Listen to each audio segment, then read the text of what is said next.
Merry-Go-Round Storytelling presents Test Valley Tales with Amanda Kane-Smith. Hello, I'm Amanda. Welcome to the Test Valley Tales podcast. This podcast features the stories from my illustrated book called Test Valley Tales. Each week, I'll be telling a traditional story based in a real location in the beautiful borough of Test Valley, which, if you're not from round here, is in Hampshire, in England, in the UK. All the stories are different, but they are all magical in one way or another. So whether you're curious about strange-looking dragons or magical wish-giving fish, enchanted trees or even spooky ghost legends, I'm sure there'll be a tale here for everyone. And if you're listening locally, I hope you may want to go out and explore the place the story is set, and maybe see if you can find some of the things I refer to there. I can't promise you'll meet any of the magical creatures, but if you do come across any, please say hello from me. Well, I think it's time to get on with this week's tale. So, make yourselves comfortable, and I will set the scene. This tale is probably the most well-known of all the Test Valley tales, and it's called The Cockatrice of Wherwell.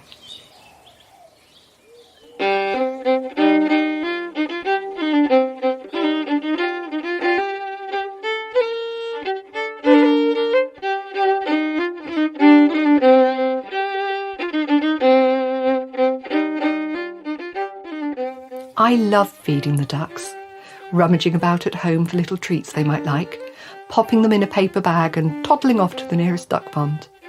The ducks seem to like it too, and there are always a couple of greedy ones who speed across the water or fly in at an alarming angle to gobble it up. I like to throw it to the ones at the back, the slow ones, to make sure they do not miss out. My favourite place to feed the ducks is in Wherwell. Wherwell is wonderful. It's such a great place for a wander, with its little lanes that cross over the river as it makes its way through the village, winding around houses and lapping at the edge of gardens. As you walk along Fullerton Road, you will come across a beautiful wooden bridge which spans the River Test at its widest point in the village. It sweeps round from the road to the cow meadows, as they are called. This bridge is the perfect spot for looking down into the water, where you can see huge trout shimmying lazily in unison as the sun shines on the surface of the water that, being a chalk stream, is always cool below. I think ducks must have always lived here, generations and generations of them, because many, many years ago, this tranquil spot was the scene of one of Hampshire's most famous and mysterious legends, the legend of the Wherwell cockatrice. It began on a cool spring day about 400 years ago.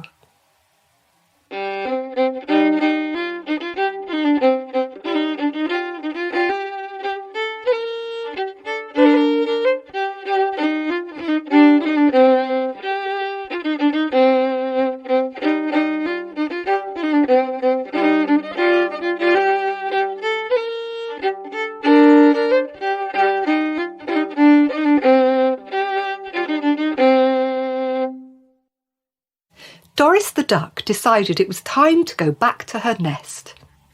She had spent a wonderful morning catching up on all the local gossip at the river by the bridge, and, having enjoyed a large lunch of fish eggs and duckweed, was now feeling rather full. "I think I'll take a long waddle back to the abbey. Quack, quack, quack, quack, quack," she quacked to the others, who were busy preening themselves on the sunny bank. "I need to work off this food, and besides, I think I have an egg coming. Quack, quack, quack, quack, quack." She stood up, happily bobbing her head up and down as she said goodbye to her friends and waddled off. Waddle, waddle, waddle, hick, she quacked as she moved across the grass. Waddle, waddle, waddle, hick, she quacked as she came to the road. Waddle, waddle, waddle, hick! She quacked as she headed into the village. It was a good long walk to the Abbey, which she was thoroughly enjoying, apart from the hiccups. Normally, she would fly back to her nest. Today, however, she was mindful of the egg inside her, so she walked carefully, squeezing her legs together to make sure it stayed where it was until she reached home. As she waddled along the lane that led to the Abbey, she felt that her hiccups had passed and began to quack joyfully with relief. "Almost home," she thought. She reached the corner of the Abbey and was just waddling past the entrance to the old cellar when a final hiccup took her by surprise. Waddle, waddle, waddle, hick! And this time, as she hiccuped, a tiny feather flew up and landed on her beak. She squeaked. As she did, the egg she had been holding carefully inside her body popped out. "Oops!" quacked Doris. Her egg rolled onto the top step of the stone stairs which led into the Abbey cellar. There it remained for a moment, gently rocking on the very edge. Doris turned to look at her egg. She scurried towards it, but just as she was about to reach it with her beak, a gust of wind whistled round the corner and sent it toppling forwards, bumping down the stone steps. Bump, bump, bump, bump, it went. Down the steps and into the darkness of the old cellar where it landed, miraculously unbroken, in the blackness and the cold of that dark, damp place which no one ever visited. Doris stared down into the darkness. She couldn't see her egg anymore. It was like it had vanished. She felt a pang of sadness for its loss. She had been excited about adding another egg to this year's clutch in her nest, but Doris was a practical duck, and besides, she was used to eggs being taken by foxes or eaten by crows, and now this one had disappeared. She stood, leaning into the darkness for a few moments more. Then she turned around, and, with the sad shrug of her feathers, she thought, "No matter, I'll lay another one tomorrow." And off she went. Waddle, waddle, waddle, hick! Meanwhile, in the cellar, the egg remained at rest in the blackness. The air was thick and putrid, and the only noise came from the drip of the damp from the ceiling into the cold puddles on the stone floor. Suddenly, in the blackest corner of all, 2 round eyes flicked open, golden eyes striped with black, like the thin mask of a bandit. The eyes flicked towards the steps, then back to the egg. They blinked, then moved out of the darkness, revealing a huge, cavernous mouth. "Quack, quack, quack," went the mouth as the creature slowly crawled forwards. It was a toad, an old, warty toad who had spent more time than she cared to think about living alone in that dark, damp place. The toad liked the look of the egg. The toad thought she would like to sit on the egg and wait to see what would happen. So that is what she did.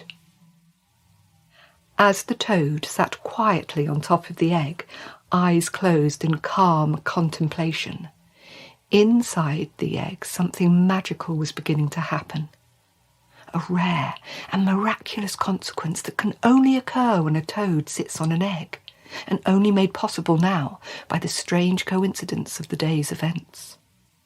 The silky smooth whiteness of the shell did not betray the dark business happening inside, as 1 cell became 2, then 4, then 8, and so on, all the time fizzing and popping with a strange electricity, as a tiny dragon-like beast began to form. A cockatrice, with the head and legs of a cockerel and the body and tail of a serpent. Its sharp claws and hideous beak scratched the inside of the egg as its feathers and scales began to form over its wrinkly grey skin. Months went by, and there the toad stayed on top of the egg, hardly moving an inch, apart from the flick of her long tongue to catch the occasional bug crawling by, to keep herself alive. Then one night, when the moon was full and red, the egg began to split. It ripped and cracked as the tiny cockatrice pulled itself out. The creature was a pitiful sight, all wet and sticky. But its clawed feet were huge, and when it opened its beak, it let out a terrifying screech, a warning of what was to come. Straight away the toad jumped into action. It dutifully collected bugs and woodlice, worms and spiders and any other creepy crawlies it could find to feed the ravenous cockatrice, who eagerly ate them all up. Its hunger never ceased, and over the next few days it grew bigger and bigger until it was the size of a small hound, at which point it ate the toad with one big gulp, which seemed a bit rude. Then it walked up the steps, away from the dark and out into the sunset. It stretched its feathered wings for the first time and flew into the sky. No one noticed the small cockatrice on that first outing, as it flew quietly like a dark shadow over the cow meadows. It feasted on rabbits and dived into the cool water of the river to catch trout, and then, when it had had its fill, it flew back into its dark, damp hiding place in the abandoned cellar below the abbey. The cockatrice continued in this way over the next few weeks, coming out of its hiding place at sunset when everyone was snuggled up inside their houses.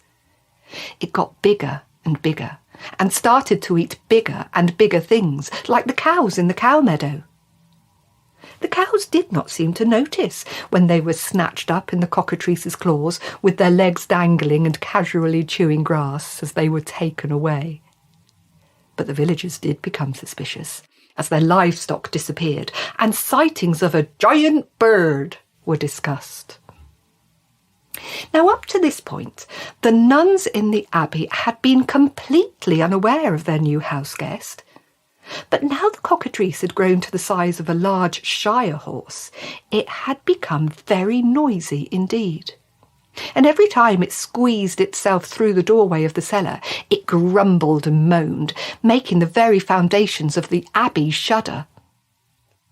One morning, the abbess organised an emergency meeting in the cloister. "We need to investigate," she declared, and so they did. Huddling round the entrance of the cellar, the nuns peered down the steps. There was a terrible smell. Holding the end of her nose and breathing in through her mouth so she could not smell the terrible smell, the abbess bravely tiptoed down the steps, only to run up moments later, being chased by the cockatrice. Shocked to see such a terrifying beast emerging from the cellar, all the nuns ran as well, zigzagging across the lawn like panicking pheasants. Unfortunately, this turned out to be a mistake. The cockatrice, who was now circling above them, thought they were just tasty appetizers and ate two of them up before squeezing back into his cellar to have a little nap. As you can imagine, it did not go down well in the village that the cockatrice had now eaten a couple of nuns, so the bishop was called to sort it out. Sadly for the bishop, he was rather a pompous man. "I will go into the cellar and demand it to stop," he declared as he strode down the steps, round-bellied and stiff-faced, holding the wooden crucifix he wore around his neck. There was a noise of a scuffle, a loud burp, and the bishop was never seen again. "Enough is enough," declared the abbess. "Send message to every corner of the kingdom that I will issue a reward of 4 acres of land to anyone who can kill the beast." Soon the abbey lawn and the cow meadows were full of little tents assembled by stewards of the many knights who had come from near and far, brandishing swords, wearing armour, ready to fight. Wherwell suddenly became the go-to destination for all the knights who wanted to prove themselves braver than brave. The village had a festival atmosphere. Huge hog roasts were supplied by the abbey in honour of their guests, and everyone felt hopeful that the cockatrice would soon be slain. But things did not quite work out as they had all hoped, and sadly, the final result was always the same. The brave knight would always walk down the steps into the cellar, flourishing his sword. There would be the noise of a scuffle, followed by a burp, and he would never be seen again. All seemed hopeless. Then one day, a local man named Samuel Green was washing up in the kitchen of the abbey when he was suddenly struck with an excellent idea. He had been drying a huge silver serving plate which had been used the evening before. It was the largest serving plate in the abbey, long enough to fit a whole hog roast laid on its side, and always had to be carried by 2 servants holding a handle each. As Green polished it, he noticed the metal was so shiny he could see his own reflection, like a giant full-length mirror. He looked at himself in the serving dish, then at the 2 sturdy handles at each end, and began to formulate a plan. Feeling confident his plan would work, he put the serving dish away, cleaned himself up so he was presentable, and ran to the abbess. "If you will let me use the silver serving plate, Reverend Mother, I will kill the cockatrice for you," he announced. The abbess doubted this kitchen hand would be able to succeed where so many noble knights had failed, but feeling at her wit's end, she allowed him to try. Pot scrubbers were easy to replace, she thought. Thanking her kindly, Green set off to fetch the silver serving plate and a large sturdy lamp that would be able to withstand a storm. He took them to the courtyard by the entrance to the cellar, borrowed a spear from an amused knight who was sitting close by on a barrel, and set to work. He could hear the cockatrice breathing heavily as it slept off a particularly large breakfast of 2 knights and a stray dog. So, quietly as possible, Green buffed and polished the silver plate until it gleamed. Once he was satisfied, he cautiously crept down the steps, making sure he was hidden behind the mirror, and silently pushed it upright, wedging its handles tightly between the low ceiling and the floor. Then Green crept back up the stairs, picked up his storm lamp, lit the candle inside, and lowered it down to create some light. As soon as the lamp was in position and the light shone onto the surface of the silver serving plate, it began to bounce about the darkness, creating a warm glow in the cellar for the first time ever. The cockatrice sensed the glow on its thin eyelids and, feeling threatened, it opened them. It looked straight towards the mirror and saw its own reflection looking back. Mistaking it for another cockatrice, it furiously ran towards the mirror and tried to fight itself. Of course, the reflection just fought back.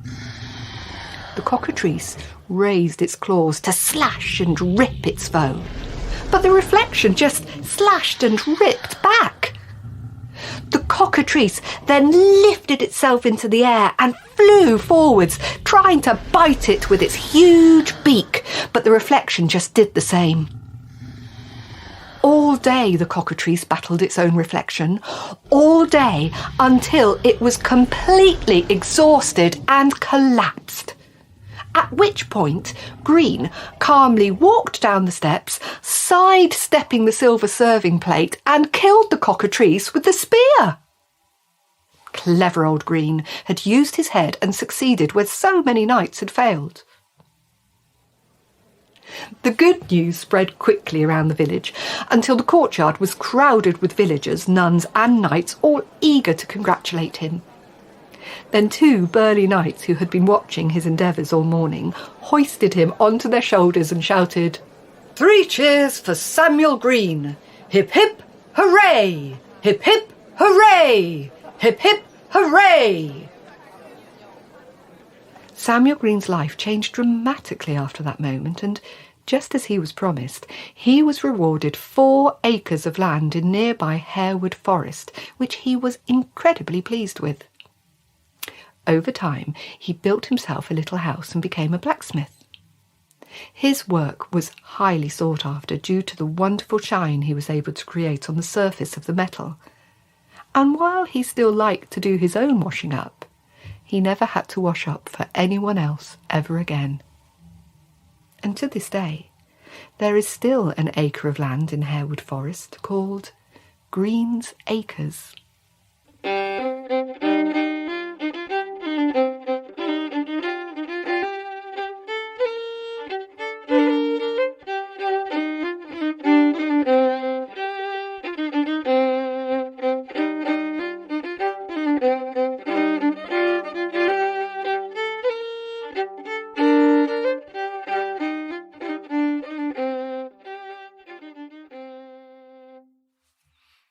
So that was my version of the famous Wherwell Cockatrice story. I think it's great we have a real dragon legend here in Tess Valley, and you can still find cockatrices in Wherwell. Luckily not marauding around and eating people, but the cockatrice emblem can still be found on all sorts of things in the village, including the village primary school uniform. And if you go down Mill Lane and have a look around, you may see one there. I'll give you a clue. It's on a roof. Now, there used to be a cockatrice weather vane on the roof of the church of St Peter and Holy Cross in Wherwell. It's now in the Andover Museum. I had heard lots of stories about it, so I was thrilled to be able to talk to Kenton Clark Williams at the museum. He was able to tell me lots of fascinating facts about the weather vane and how the cockatrice links to the history of Wherwell. So here I am at the Andover Museum, and I'm here to meet Kenton Clark Williams, who is going to tell me all about the Wherwell cockatrice. And I'm coming into this fabulous room here, and as you can hear the music, it's brilliant in here. Kenton, it's so lovely to see you today. Thank you so much for meeting me. Well, thank you for coming in. It's lovely to see you. Thank you. We're standing in front of an exhibit, and it is the weather vane from Wherwell. Yes.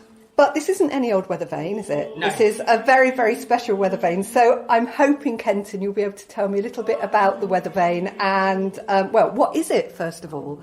Well, here we've got the weather vane from St Peter and Holy Cross Church in Wherwell, and it is a depiction of the Wherwell cockatrice. It dates probably to around about the sort of mid to late 1800s when the church was rebuilt. Yeah. Made of iron, and sort of it does look a bit damaged, and obviously there are stories. Yeah, I can see there's a bit of damage. I mean, his legs look a little bit damaged, but there's a hole in the middle. Well, there are stories locally that I believe it was an American soldier, a GI, took a shot at it just after the Second World War and potentially pilfered some of the stone cannonballs which were found locally around the priory and the manor house. I wonder what he did with them. They'd be quite heavy. They would, yeah. You wouldn't want to take that back in your hand, would you? I think it would get found. So he obviously had a little bit of time on his hands. Well, I can see why he'd want to take a shot at it because it's quite remarkable. Well, as you say, it's made out of iron. And, well, how big do you think it is? It's about a foot long by about 9 inches high. Yeah, it's a wonderful looking thing. And it's flat and it's, kind of black. Its feet as well, they look like they might have been replaced more recently. Yes, that does look the case. They sort of look to be possibly made out of brass in places, actually. Oh, I see, yeah. So it's got that typical cockatrice head. So it's got the head of a cockerel. Well, it kind of looks like a cockerel. It sort of looks slightly dragon-like to me, but it's supposed to be a cockerel. Yes.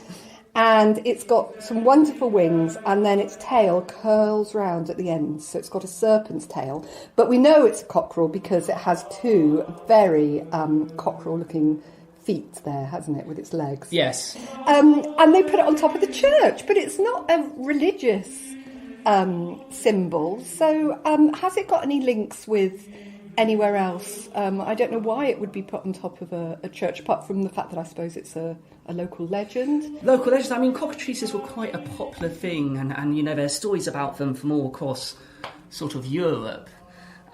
Shakespeare loved his cockatrices as well. There's quite a few references to cockatrices in several of his plays. Right. Three that I'm aware of. In Richard III, the Duchess of York actually compares her son Richard to a cockatrice. Oh, really? In the Napoleon way. O ill-dispersing wind of misery, O my accursed room, the bed of death, a cockatrice hast thou hatched to the world, whose unavoided eye is murderous.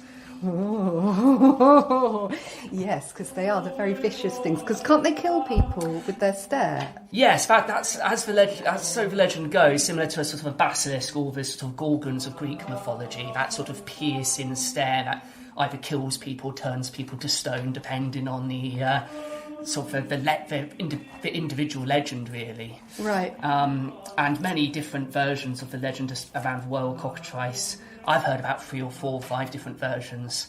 And of course, one of my favourite ones is, of course, from the book. I do. Oh, thank you. You've read the book. Thank you. I have. Yes, thank you very much. Because I know you tell the story here, but you said that you tell it in a slightly more gory way. You like to kind of... We do, yes. Especially for special occasions. We do a museum by torchlight in October. We turn off all the lights in the museum and we tell scary stories. So it's quite a popular one for that one. Yeah. But it was originally known as a basilisk. I think I just heard you say a basilisk. And yes. Are they the same thing, a basilisk and a cockatrice? Certainly the depictions are very similar. The basilisk we get really from some of the early translations of the book of Isaiah from the Old Testament. Right. But the word cockatrice actually, where that starts to come in is actually during... the sort of late 14th century in John Wycliffe's translation of the Bible, where he translates it as cockatrice, and that's kind of where we get the word from. So but it's an ancient, really ancient word. Yeah, it's quite an old word, yes. Wow. And he uses it to translate the meaning of the same creature. But sometimes, you know, they're just called, the translation from the Bible, you have basilisk, you have cockatrice, adder, or just a snake in general, or just some kind of serpentine creature. I think it's become popular again with Harry Potter, hasn't it? I think the basilisk. The basilisk. So absolutely. I think, this is a great one. I think it really captures people's imaginations. And the fact that we've got a cockatrice, a local cockatrice here, which people can go and see and learn about, I think it's actually really exciting. In Wherwell, there are lots of cockatrices around on top of buildings, and they seem to have embraced it as a symbol of the village. But I read somewhere that actually there is a lot of folklore surrounding it, and up until the 1930s, was it, people in the village wouldn't eat duck eggs? I've heard that rumour as well, yes. There's a few sort of books written about the history of sort of the abbey, which sort of allude to that. Yeah,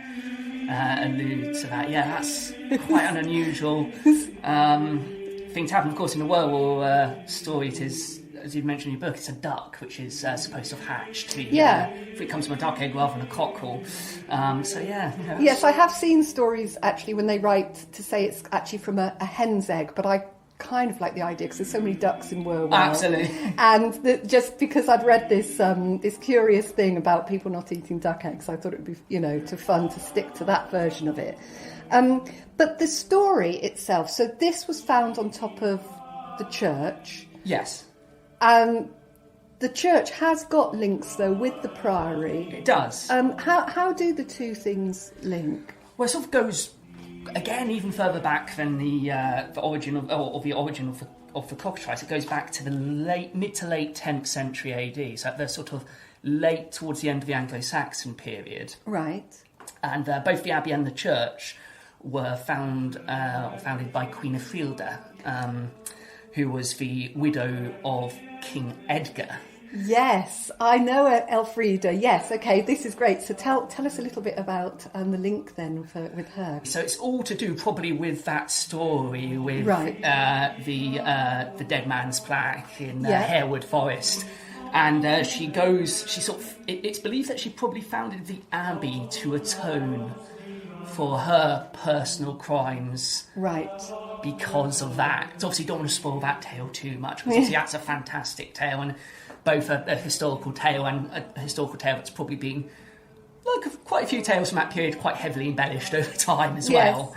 But yeah, she founds the abbey at the end of the 10th century. Is St Peter's the original church then, or was that rebuilt? Yeah, it's been sort of rebuilt over time. Bits of the abbey and the church were quite badly damaged during the dissolution of the monasteries by King Henry VIII. Oh, right. In fact, actually, the abbey was actually damaged previously during the wars between Empress Matilda and King Stephen. It was almost burnt to the ground during that time in the 12th century, when Empress Matilda had stationed some of her men there, and Stephen actually set fire to the abbey as a way of trying to either kill them or draw them out. The actual abbey wasn't actually really located until really the 1970s, when a geophysical survey by the University of Southampton found the foundations of the abbey in the ground of the modern manor house there. Wow, so a lot of this history has been discovered quite recently then. Absolutely, yeah. Oh gosh, that's amazing. So you had historical references, and we know that something was there, didn't exactly know where. Wow. Obviously there was some local knowledge and there were speculation, but actual confirmed evidence really didn't come until the 1970s. I see. So Wherwell's got quite a violent history, what with cockatrices and burnings and gosh, all sorts of stuff going on. Well, I think that's almost probably all that we have got time for today. But people can come and look at this, the Cockatrice weather vane at the Andover Museum. It's just in this wonderful room up here. So what is the Andover Museum free to come to? Absolutely free to come to, and it's currently open Wednesday to Sunday 10 till 4. So people want to come and look at the weather vane, which is very impressive. They can do that themselves. So Kenton, I think it would be fun, if you've got time, if we could wander down the high street, because I'm also aware in the time ring there's another cockatrice. There is. There is. Shall we go down and have a quick look, and maybe you could tell me a little bit more about the history of some of the other things we can see in that? Absolutely. Okay, that would be brilliant. Thank you so much for meeting me today and Thank you. Telling me all this fascinating information. Right, goodbye, cockatrice. Come on, Kenton. Let's go. Let's go, and let's go and have a little wander.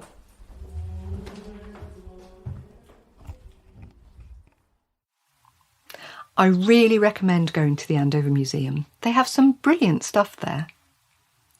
Now, we have an extra something to finish this episode. I think you're going to like it. You see, back in 1995, Wherwell Primary School was involved with an exciting project called My Village, Your Village, organised by musician Roger Watson in collaboration with Chilean musician Mauricio Venegas Astorga. The song I am about to play you is one of the songs which was written by the children of Wherwell School for the project. It's a wonderful fusion of English and Chilean folk traditions. Now, this song could have been lost to time, was it not for Sheena Smith, who was the music teacher at Wherwell when the project happened. Luckily, Sheena still had a recording of it and has kindly let me use it for this Test Valley Tales episode. It was recorded on cassette, and for anyone listening under the age of 16, a cassette tape is like a CD, but not as long-lasting. And so, being a cassette recording, the quality isn't great, but I still think you'll enjoy it. It's all about the story of the Wherwell Cockatrice. And just as an added note, you may well notice that it's what Paul Sartan used as his inspiration for this episode's theme music. So here it is, the Wherwell Cockatrice, sung by the children of Wherwell Primary School. Thanks, Sheena.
Well, that's it for this episode.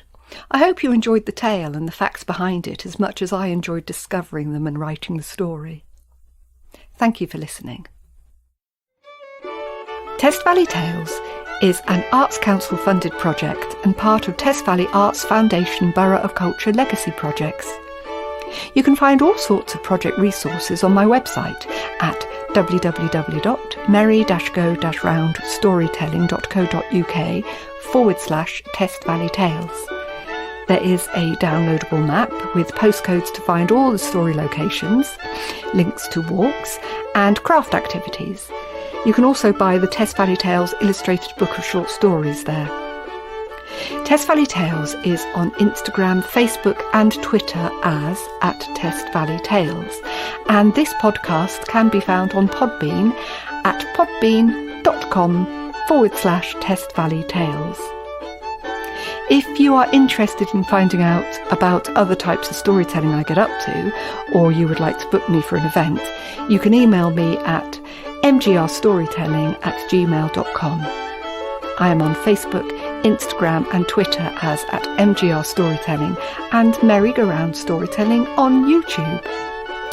I also have another storytelling podcast which can be found at podbean.com/funny tales and fairy tales. And all this information can be found on my website, which is www.merry-go-roundstorytelling.co.uk. Happy storytelling, and I look forward to telling you another tale soon.